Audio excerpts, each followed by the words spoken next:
अगले पैरामीटर पे जो मैंने चेक किया है वो मेमोरी रिटेंशन एक्सपेरिमेंट पे, मतलब कि इसको अगर आप पढ़ते हो, जैसे 1 घंटा मैंने पढ़ा, जैसे ये नोट्स है ना, इनको 100 पेज मैंने मान लो अप्रॉक्स पढ़ लिया, तो जब ये आप 100 पेज पढ़ोगे ना तो ये करीब 65 से 70% ये यूजफुल आपको मिलेगा। अगले पैरामीटर पे जो इन नोट्स को मैंने चेक किया है, तो इसमें आपको इस क्वेश्चन का डायरेक्ट उत्तर यहाँ पे नहीं मिलेगा, इस मिनरल्स वाले इनके चैप्टर में। बहुत से यूपीएससी एस्पिरेंट का एक कंफ्यूजन रहता है कि कौन सा नोट्स लूं या फिर मार्केट में कौन सा बेस्ट नोट्स बिक रहा है, ठीक है।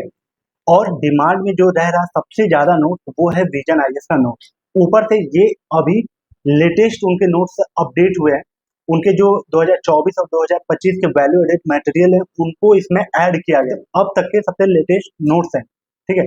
लेकिन इन नोट्स के लिए सबसे बड़ा क्वेश्चन, क्या इन नोट्स को पढ़ के एग्जाम आप क्रैक कर पाओगे? क्या ये लॉन्ग टर्म मेमोरी फ्रेंडली है? ये एग्जाम ओरिएंटेड कितना यूजफुल है? या फिर ये सिर्फ सिलेबस का पेपर वेट है, यानी सिर्फ इसमें सिलेबस ही कवर किया गया है, या फिर आपके किसी काम का है भी, एग्जाम इससे क्रैक हो भी पाएगा? इसका आज प्रैक्टिकल रिव्यू करूंगा। इसके कई सारे पैरामीटर पे मैंने मल्टीपल टेस्ट पे इसको चेक किया हुआ है, जैसे PYQ बैटल टेस्ट, ठीक है, पहला, जिसमें आपका जो PYQ आया हुआ है प्रीवियस ईयर का क्वेश्चन आया हुआ है यूपीएससी का, चाहे प्री का हो चाहे मेंस का हो, उसको टेस्ट करके देखेंगे कि क्या ये नोट्स उस रेंज को टच कर पा रहे हैं, ठीक है, पहला पैरामीटर। दूसरा पैरामीटर होगा रिव्यू का, नोट्स वर्सेस अदर सब्स्टिट्यूट, क्या ये सिर्फ नोट्स आपके लिए इनफ है या फिर इसके अलावा भी आपको कुछ मटेरियल पढ़ना पड़ेगा, चाहे वो करंट अफेयर हो, मंथली मैगजीन्स वगैरह जो आती है, जैसे कुरुक्षेत्र, घटना चक्र, योजना, बहुत सारे मंथली मैगजीन्स आती है, और स्टैंडर्ड बुक्स हैं, बहुत सारे एनसीईआरटी हैं, क्या वो भी पढ़ना पड़ेगा, ठीक है, दूसरा पैरामीटर हो गया। तीसरा पैरामीटर, क्या ये नोट्स मेमोरी रिटेंशन एक्सपेरिमेंट पे कितना खरा उतरते हैं, मतलब अगर आप, जैसे ये बुकलेट है, इसको आप पढ़ते हो, ठीक है, तो इसका ROI क्या आता है, रिटर्न ऑफ इन्वेस्टमेंट क्या आता है, यानी जितना आपने टाइम इन्वेस्ट किया इस पे, क्या आपको उतनी वैल्यू ये मिल दे पाएगा ये नोट्स, ठीक है, इस पैरामीटर पे मैंने चेक किया है। और एक पैरामीटर है कि टॉपर एनोटेशन स्टाइल, मतलब क्या इन नोट्स को आप जैसे टॉपर यूज करते हैं कि क्रिच नोट्स बना लिया, शॉर्ट नोट्स जैसे बना लिया, ठीक है, पॉइंट टू पॉइंट यूज कर दिया, आपको बनाने की जरूरत पड़ेगी या फिर ये इनफ है आपके लिए, ठीक है। लास्ट पैरामीटर जो होगा वो होगा इन्वेस्ट वर्सेस रिटर्न ग्राफ, ठीक है, इसको मैंने ग्राफ वाइज अच्छे से बताया है, आपको स्क्रीन पे दिख रहा होगा, जिसमें कि आप कितना टाइम, आप कितने पेज अगर पढ़ते हो तो उसमें से कितना वैल्यू मिलेगी, मतलब वो कितना यूजफुल होगा एग्जाम ओरिएंटेड। जैसे मान लो कि मैंने 50 पेज पढ़ा, 50 पेज में मुझे एग्जैक्ट वो कितने पेज हैं जो कि मेरे काम के हैं, ठीक है, इस आधार पे भी मैंने चेक किया हुआ। तो ये 4-5 जो पैरामीटर है इन पे मैंने इसको टेस्ट किया है, आओ आपको डिटेल में आपको दिखाता हूँ। और अगर आप डिसाइड करते हो कि ये जो नोट्स है, जो अपडेटेड विजन का इस बार का नोट्स है, अगर ये आपके लिए राइट फिट है, तो इसका डिस्क्रिप्शन में मैंने लिंक दिया हुआ है, वहां से जाके आप परचेज कर सकते हो, ताकि आपको पायरेटेड या फिर कोई ओल्ड वर्जन वाला आउटडेटेड नोट्स आपको ना मिले, ठीक है। तो वहां से मैंने लिंक दिया, वहां से जाके ले सकते हो, हिंदी का भी है और इंग्लिश का भी, दोनों का है। आइए अब प्रैक्टिकल इन नोट्स का हम लोग यूटिलिटी देखते हैं, ठीक है, कि ये जो मैंने वो 5 आपको पैरामीटर बताए जिसपे मैंने इसको मल्टीपल बार चेक किया, तो उसका प्रैक्टिकल आपको रिव्यू दिखाता हूँ। जैसे पहला, बैटल टेस्ट विथ PYQ, ठीक है, इसमें हम टेस्ट करेंगे कि जो प्रीवियस ईयर के क्वेश्चन आए हुए हैं उन पर ये जो टेस्ट है कितना खराब उतरता है, मतलब कि उन PYQ को कितना कवर करता है, क्या वो PYQ इन नोट से कवर हो जा रहा है। इसमें कुछ मैं सैंपल आपको दिखाता हूँ, जैसे मान लो ये जियोग्राफी का पार्ट 1 है, ठीक है, बुकलेट, ये इसके इंडेक्स हो गया, इसके अंदर माइक्रो टॉपिक्स हो गए ब्रेक, ठीक है, इसके बाद ये इनका कंटेंट एक्सपेंड होता जाएगा। अभी जैसे देखो, ये पहला PYQ 2008 में जो आया है, in order of their distance from the sun which of the following planets lie between Mars and Uranus, 2008 में आया है। जैसे मान लो ये PYQ, ठीक है, ये PYQ जो है ये बुकलेट कंप्लीट करेगी इसको, प्लैनेट का वो था PYQ, तो प्लैनेट मैंने देखा, इन्होंने यहाँ पे नंबर दिया हुआ, जैसे मरकरी, तो उसने पूछा है मार्स और यूरेनस के बीच में, तो मार्स और यूरेनस के बीच में कि कौन कौन सा आ रहा है, तो जुपिटर और सैटर्न, ठीक है, ये 2 आ रहे हैं, तो इसका कौन सा उत्तर सही हुआ, यानी ये ऑप्शन सही है। मतलब ये जो क्वेश्चन है इन नोट से हो जा रहे हैं, तो पहला हो गया। दूसरा जैसे क्वेश्चन है, which one of the following planet has the largest number of natural satellite और मून्स, ये 2009 में आया हुआ क्वेश्चन। तो फिर से अगेन आप जब प्लैनेट वाले सेगमेंट में आओगे तो यहाँ पे इसने पूछा है, मून पूछा है कि किसका सबसे ज्यादा है, ठीक है। तो यहाँ पे सोलर सिस्टम फैक्ट शीट जब यहाँ पे देखोगे तो यहाँ पे नीचे दिख रहा है नंबर ऑफ मून्स, तो यहाँ पे दिख रहा है नंबर ऑफ मून्स, ठीक है। ये आप देखो सबसे ज्यादा 67 किसका है, जुपिटर का। तो इसका उत्तर कौन सा सही होगा, जुपिटर। तो इसका जुपिटर सही हो गया। यानी ये जो पी वाई क्यू है आए हुए प्रीवियस ईयर के, ये बुकलेट में कवर हो रहे हैं, ठीक है। अब ये दूसरा चैप्टर जैसे इंटीरियर ऑफ अर्थ, इसमें ये माइक्रो चैप्टर हुए, इसके पीछे देखो कोई प्रीवियस ईयर आया ही नहीं है, ठीक है। पहला में तो आया था, दूसरा में कोई प्रीवियस ईयर आया नहीं था। आपको एक और कुछ फैक्ट दिखाता हूँ जो मैंने देखा है इसमें। अब जैसे देखो एक ये टॉपिक है रॉक्स एंड मिनरल, इसके ये माइक्रो टॉपिक्स हो गए, ठीक है, मिनरल्स वगैरह के बारे में जी। इसका एक ये क्वेश्चन देखो आप, कंसीडर द फॉलोइंग मिनरल्स। तो ये जो चारों मिनरल्स हैं, ठीक है, इसका पूछ रहा है question, in India which of above is या are obviously designated as major mineral, ठीक है। 2020 में आया हुआ क्वेश्चन है ये, तो इसमें से कितने सही है, एक दो कितने सही है, ठीक है। तो जब आप इसके कंटेंट को आप पढ़ोगे, इस नोट्स के कंटेंट को, ये मिनरल्स के बारे में पूछ रहा है, तो जब इनका मिनरल्स वाला ये पार्ट पढ़ोगे ना, तो इसमें आपको इस क्वेश्चन का डायरेक्ट उत्तर यहाँ पे नहीं मिलेगा, इस मिनरल्स वाले इनके चैप्टर में, ठीक है, यहाँ पे नहीं मिलेगा।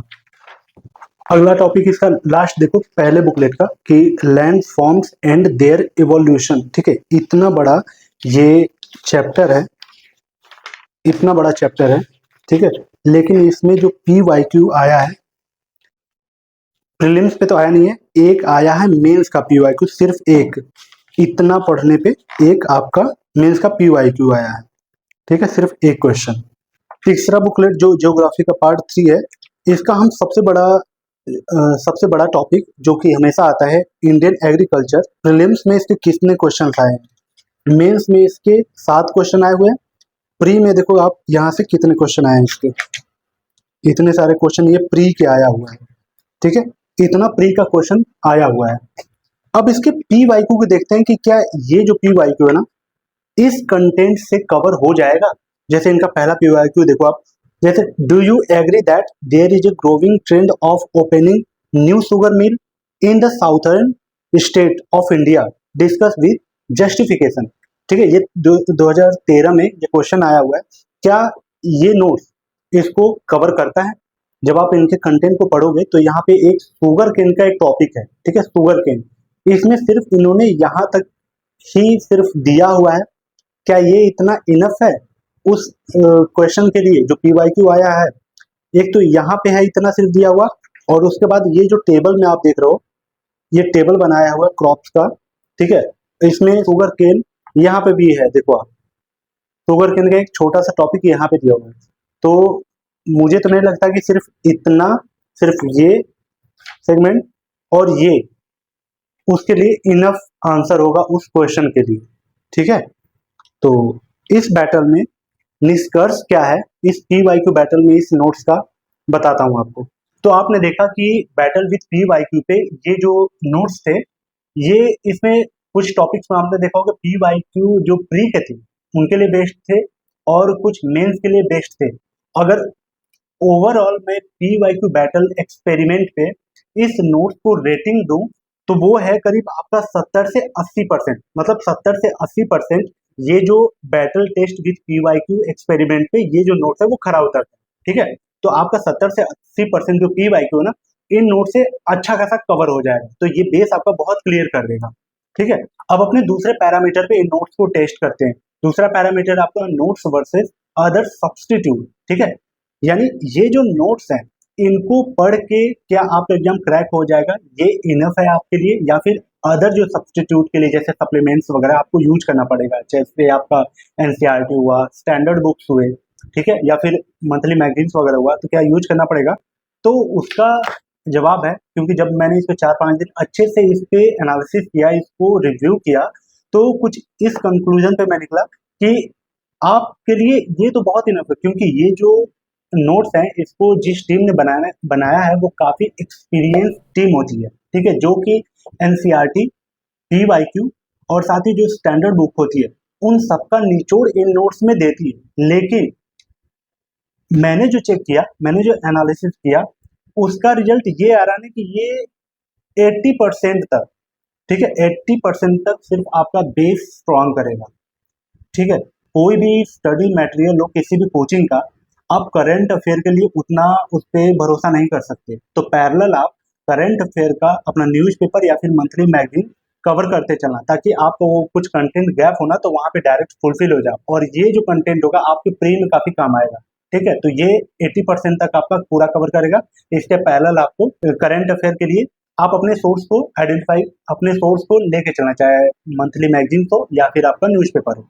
अगले पैरामीटर पे जो मैंने चेक किया है वो मेमोरी रिटेंशन एक्सपेरिमेंट पे, मतलब कि इसको अगर आप पढ़ते हो, जैसे 1 घंटा मैंने पढ़ा, फंडामेंटल राइट्स को पढ़ा, 1 घंटा पढ़ने के बाद जब मैं एमसीक्यू लगा रहा हूँ, जो टेस्ट सीरीज लगा रहा हूँ, टेस्ट लगा रहा हूँ, तो मुझे वो कंटेंट कितना याद रह पा रहा है, कितने लॉन्ग टर्म तक वो याद रह पा रहा है, ठीक है। तो उस पे मैं ये कहूंगा कि जब मैं इसको रिव्यू किया ना, तो इसका जो कंटेंट होता है इस नोट्स का, तो ये एक फ्लो में डिजाइन किया हुआ है, जैसे टॉपिक पे हुआ, टॉपिक के अंदर माइक्रो टॉपिक पे इन्होंने ब्रेक किया हुआ है, और ऐसा फ्लो आपको मिलेगा जैसे कि एक बिगिनर से एडवांस की तरफ कुछ कंटेंट जा रहा, कुछ इस तरह से आपको देखने को मिलेगा, ठीक है। तो जो मेमोरी रिटेंशन है इसके लिए काफी ठीक है। ये मैं क्यों कर रहा हूँ, इसके कुछ फैक्ट भी हैं। ये मेमोरी रिटेंशन के लिए काफी अच्छी बुक लग रही है, और उनके लिए तो काफी, जो कि इंजीनियरिंग बैकग्राउंड से आते हैं, चाहे ह्यूमैनिटी बैकग्राउंड से आते हैं, जो बहुत ज्यादा पैराग्राफ में पढ़ना पसंद नहीं करते, उनको लगता है कि उन्हें इन्फोग्राफिक्स के द्वारा पढ़ना है, जिसमें उनको टेबल और इन्फोग्राफिक्स वगैरह मिलता रहे, काफी अच्छा उसके लिए है ये। जैसे ये फ्लो चार्ट की वजह से, जैसे इसमें इन्फोग्राफिक्स वगैरह जो है, जिसमें आपको फ्लो चार्ट, डायग्राम, ठीक है, इमेज, रिलेवेंट इमेज मिल रही है, उसकी वजह से आपका मेमोरी रिटेंशन सही सही होगा लॉन्ग टर्म में। दूसरा, आपका कंटेंट का जो फ्लो है ना, वो बेसिक से एडवांस की तरफ जाता है, जिससे कि आपका अच्छा खासा कंटेंट कवर हो जाता है, सिलेबस कवर हो जाता है। अगला जो मेमोरी रिटेंशन एक्सपेरिमेंट का है, वो है आपका टॉपिक को माइक्रो टॉपिक में ब्रेक करने की वजह से ये आपके रिटेंशन को बूस्ट करता है, ठीक है, और रिवीजन को भी आपको बूस्ट करता है। तो मेमोरी रिटेंशन एक्सपेरिमेंट में भी ये जो नोट्स है ना, खरे उतरते हैं, आपके लिए बेस्ट है। अगले पैरामीटर पे जो इन नोट्स को मैंने चेक किया है, वो टॉपर एनोटेशन टेस्ट स्टाइल के ऊपर है, कि जैसे टॉपर कैसे इसको यूज करें। अगर एक टॉपर होता, ठीक है, खैर टॉपर हो जाएगा तो वो यूज करने की जरूरत ही नहीं है पहले तो इसको, लेकिन बहुत से लोग अपने रैंक इंप्रूव करने के लिए भी यूज करते हैं ना, या किसी स्टैंडर्ड बुक को जब वो पढ़ते हैं या फिर किसी भी नोट्स को वो टॉपर पढ़ते हैं, तो उनका कुछ स्पेसिफिक स्टाइल होता है, तो वो स्टाइल के ऊपर भी मैंने इन नोट्स को टेस्ट किया। तो मैं आपको बताता हूँ कि आप टॉपर के उन स्टाइल को इन नोट्स से कैसे अलाइन कर सकते हो। सबसे पहला, आप इन नोट्स से ना शॉर्ट एंड क्रिप्स नोट्स बहुत जल्दी बना पाओगे। दूसरा, जो कि आपके मेंस के टाइम में बहुत काम आएगा, क्योंकि इतना ये जो 6,500 7,000 6,500 पेज के आसपास ना आप दोहरा नहीं पाओगे, रिवीजन कितनी बार कर पाओगे, ठीक है। तो आपको शॉर्ट एंड क्रिप्स नोट्स बनाने पड़ेंगे। दूसरा, परफेक्ट विजुअल ऐड आपको इसमें मिलेगा, मतलब जो विजुअल ऐड आप समझ रहे होंगे कि इनका जो फ़ॉन्ट वगैरह है, फ़ॉन्ट के बीच में स्पेस, फ़ॉन्ट के size, infographics, image, relevant image, diagram, ठीक है, और साथ ही नॉलेज बॉक्स भी ये साथ-साथ देते चलेंगे। जैसे कोई एक टॉपिक है आपका, एक टॉपिक पे एक नॉलेज बॉक्स मिलेगा कि उससे रिलेटेड कुछ फैक्ट होते हैं, ठीक है, जो कि पैराग्राफ में नहीं, वो एक बॉक्स में दे देंगे, ताकि उससे आप एक क्रिप्स नोट्स बनाते चलोगे, ठीक है। पेपर ओरिएंटेड कंटेंट एकदम रेडी है। अगर आप इन नोट्स को ना आप टू द पॉइंट लिखना चाहो, जैसे पीवाईक्यू को ध्यान रखते हो, टू द पॉइंट अगर कर लो, तो ये आपके रिटेंशन में बूस्ट करेंगे, रिटेंशन की आपकी कैपेसिटी बहुत तेज बूस्ट होगी, कि कैसे किसी भी क्वेश्चन को जो मेंस में आए हुए हैं, उस क्वेश्चन को कैसे ब्रेक करते हैं, और ब्रेक करके कैसे अप्रोच में लाएंगे, कैसे लिखेंगे। तो यहाँ पे वो टॉपर वाली स्टाइल आपको यहाँ पे हेल्प कर जाएगी इस नोट्स में। और जो लास्ट पैरामीटर था मेरा चेक करने का, वो था इन्वेस्ट वर्सेस रिटर्न ग्राफ। मतलब आप स्क्रीन पे देख रहे होगे, जैसे वाई एक्सेस पे मैंने सब्जेक्ट के पेज लिखे हैं और एक्स एक्सेस पे मैंने एग्जाम की यूटिलिटी लिखी है। ठीक है, पेज में 20 पेज, 40 पेज, 60 पेज, 80 पेज, ये पेज है।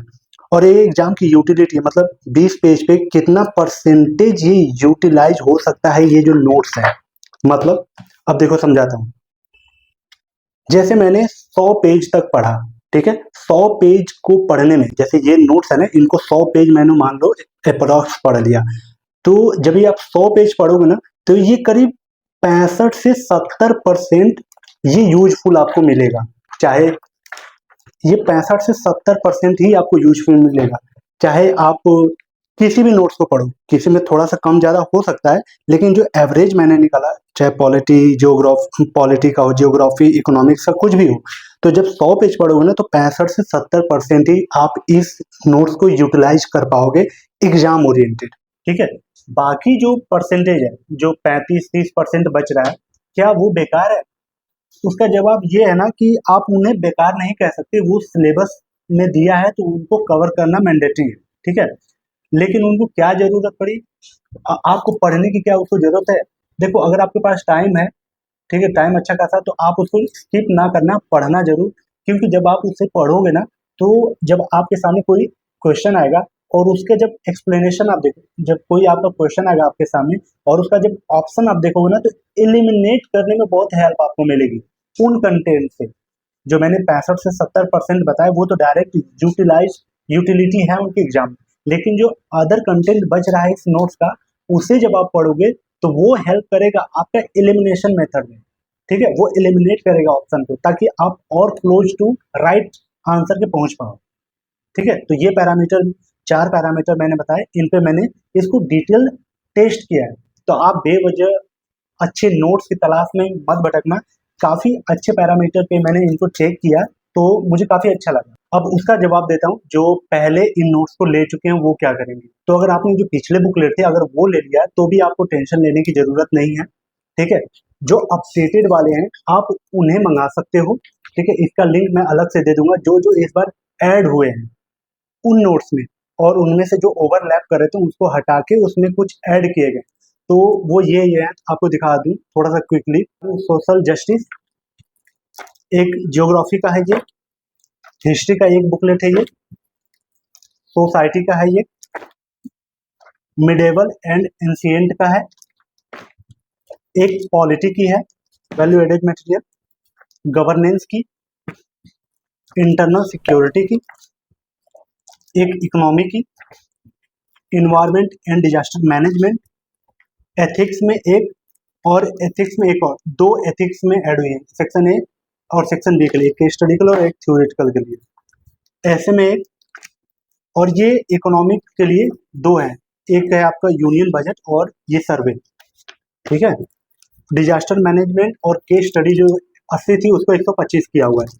तो ये जो बुकलेट है ना, ये ऐड क्यों है? तो अगर आपने पहले मंगा रखा है इन नोट्स को, तो आपको नया लेने की जरूरत नहीं है। आप सिर्फ जो ऐड हुए हैं ना उनको भी मंगा सकते हो, उसका लिंक भी मैं अलग से डिस्क्रिप्शन में दिया हूँ। आप सिर्फ वही मंगाना, आप कंप्लीट नोट्स मत मंगाना। इन नोट्स को कौन ले सकता है? 2026, 27, 28, 29, 30 वाले कौन से लोग ले सकते हैं? तो अगर आप 2026 और 27, ठीक है, के एस्पिरेंट तैयारी कर रहे हो, तो ये आपके लिए काफी सही है। ये नोट्स आप ले सकते हो इजिली। अगर आप 28 के बाद के हो, जैसे 28 के बाद 29, 30 हो, तो थोड़ा सा आप रुक जाना, आप अपनी एनसीईआरटी से स्टार्ट करना पहले। तो अगर आप ग्रेजुएशन में हो गए, तो आप एनसीईआरटी पढ़ना। ठीक है, आप अपना बेसिक फाउंडेशन बनाना, आपके लिए वो ज़्यादा बेटर होगा। थोड़ा सा आपको रुक के परचेज करना, हो सकता है बाद में और अपडेटेड आ जाए। तो अगर आप 26-27 तक के लिए हो तो ले सकते हो, 28 वाले भी ले सकते हैं, लेकिन आप स्किप कर सकते हो, बाद में ले सकते हो। 28 के हो तो आप अपना बेसिक वगैरह पहले रेडी कर लेना एनसीईआरटी से। ठीक है, तो 26-27 के लिए तो ये परफेक्ट है। तो मैंने इस नोट्स का, जो मैं अभी आपको दिखा रहा हूँ लेटेस्ट पैटर्न वाला नोट्स, इसका मैंने डिस्क्रिप्शन में लिंक दिया हुआ है, तो आप वहां से खरीद लेना, ताकि आपको पायरेटेड या डुप्लीकेट नोट्स ना मिले। ठीक है, तो आपको ऑथेंटिक नोट्स वहां से मिल जाएगा। कैसी लगी वीडियो कमेंट करके जरूर बताना। ऐसी वीडियो के लिए काफी टाइम लगता है। एक लाइक कर दोगे तो अच्छा खासा मोटिवेशन मिल जाएगा मुझे और भी इस तरह की एनालिटिकल वीडियो बनाने में मैं ट्राई करता हूँ, थोड़ा सा एनालिटिकल वीडियो बनाऊँ।